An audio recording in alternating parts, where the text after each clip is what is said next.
بسم اللہ الرحمن الرحیم۔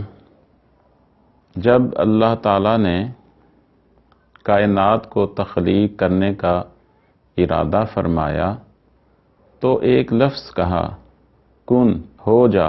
کائنات میں تمام تخلیقات، موجودات ایک ترتیب اور ایک سسٹم کے تحت تخلیق ہو گئیں، لیکن اس کے بعد ایک سکوت کا عالم تھا، خاموشی تھی۔ اس مرحلے میں روحیں بے آواز تھیں، نہ ان کے اندر سماعت تھی، نہ بصارت تھی، نہ یہ سنتی تھیں، نہ یہ بولتی تھیں اور نہ محسوس کرتی تھیں۔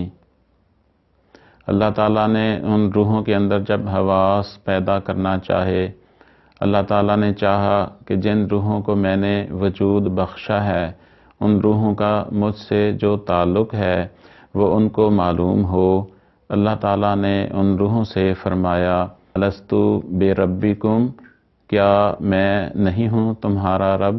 جیسے ہی اللہ تعالیٰ کی آواز روح کے کانوں یا سماعت سے ٹکرائی، روح کے اندر قوت سماعت پیدا ہو گئی، اور فوراً جب سماعت انسان کے اندر گونجی، میں تمہارا رب ہوں، میں تمہارا رب ہوں، میں تمہارا رب ہوں، اس گونج میں، اس آواز میں روح کے اندر تجسس پیدا ہوا کہ کون ہے جو یہ کہہ رہا ہے کہ میں تمہارا رب ہوں۔ اس تجسس کی بنیاد پر روح اس آواز کی طرف متوجہ ہوئی اور یوں روح نے اللہ کا دیدار کر لیا۔ اللہ کو دیکھتے ہی روح پکار اٹھی، قالو بلا، آپ کو دیکھ لیا ہے، ہم اس بات کا اقرار کرتے ہیں کہ آپ ہمارے رب ہیں، آپ نے ہی ہمیں تخلیق کیا ہے۔ گویا کہ انسان اس صلاحیت کا مالک ہے کہ وہ اللہ سے محبت کر سکتا ہے، اللہ سے بات کر سکتا ہے، یہاں تک کہ اللہ کو دیکھ بھی سکتا ہے، اور یہ بھی دیکھ سکتا ہے کہ اللہ اس سے کتنی محبت کرتا ہے۔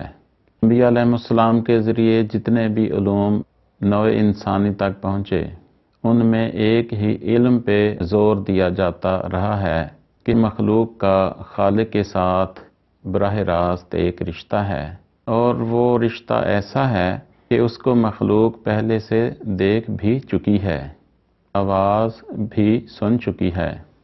ہم یوں کہہ سکتے ہیں کہ جب ہم یہاں پیدا نہیں ہوئے تھے تو ہماری روح وہاں موجود تھی، اس روح نے اللہ کو دیکھا، اللہ کی آواز سنی اور اللہ کی ربوبیت کا اقرار کیا، پھر نزول کرتے کرتے وہ روشنی کے آدمی میں منتقل ہو گئی۔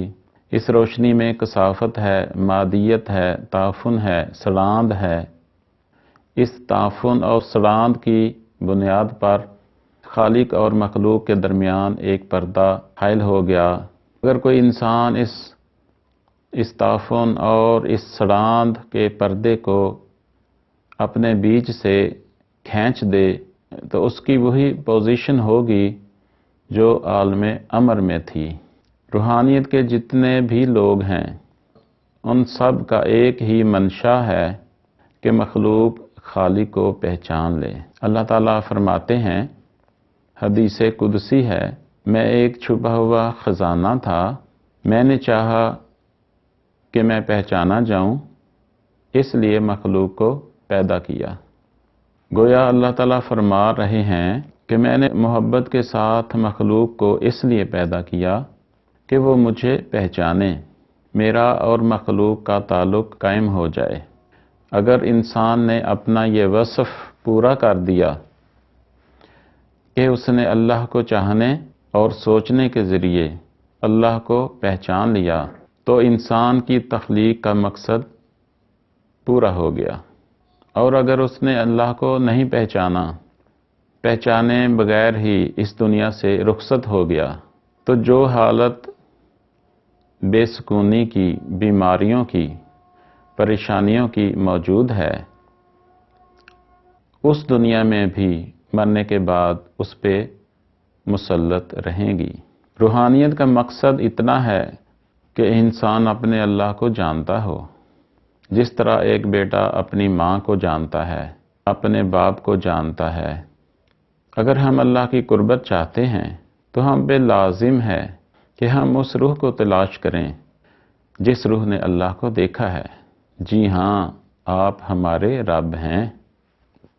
جب انسان اپنی روح سے واقف ہو جاتا ہے تو وہ اپنے رب سے واقف ہو جاتا ہے، اور اگر کوئی انسان اپنی روح سے واقف نہیں ہوتا تو وہ اشرف المخلوق کے درجے پہ فائز نہیں ہوتا۔ اشرف المخلوقات کے درجے پہ وہی فائز ہوتا ہے جو اپنی ذات کا، اپنی روح کا، یہاں تک کہ اللہ کا عرفان رکھتا ہو۔ صلی اللہ تعالی علی حبیبہ محمد وسلم۔